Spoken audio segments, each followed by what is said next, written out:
Thank you for joining me. This is RCNFTs. This is Jerome Powell, Federal Press Conference, March 22nd, 2023.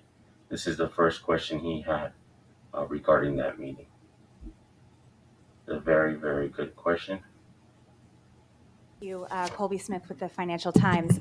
How confident is the committee that the recent stress that we've seen and you've alluded to is contained at this point, and that deposit flight among mid-sized lenders in particular has ceased?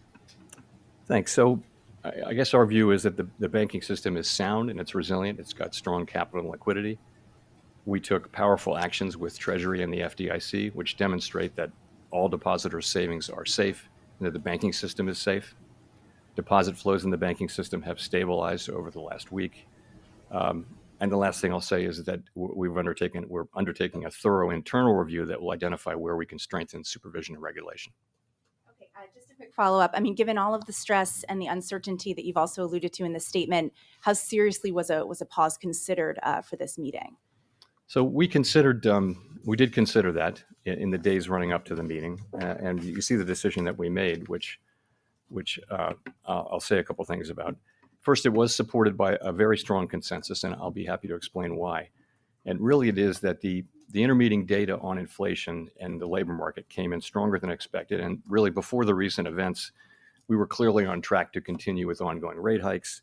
In fact, as of a couple of weeks ago, it looked like we'd need to raise rates over the course of the year more than we expected at the time of the SCP in December, the time of the December meeting.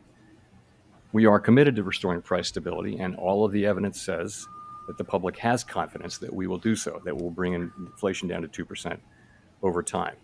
It is important that we sustain that confidence with our actions as well as our words.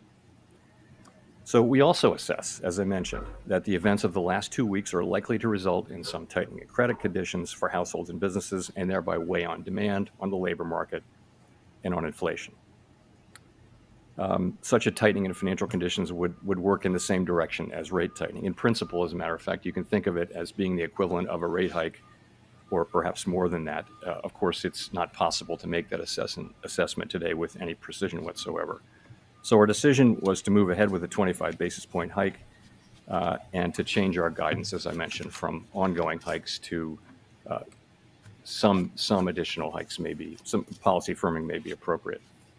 So going forward, as I mentioned, in assessing the need for further hikes, we'll be focused, as always, on the incoming data and the evolving outlook, and in particular on our assessment of the actual and expected effects of credit tightening.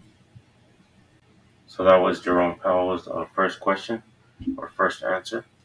That just shows you how confident the Fed is, and also shows us if they're going to go ahead and do a rate hike or even more than that.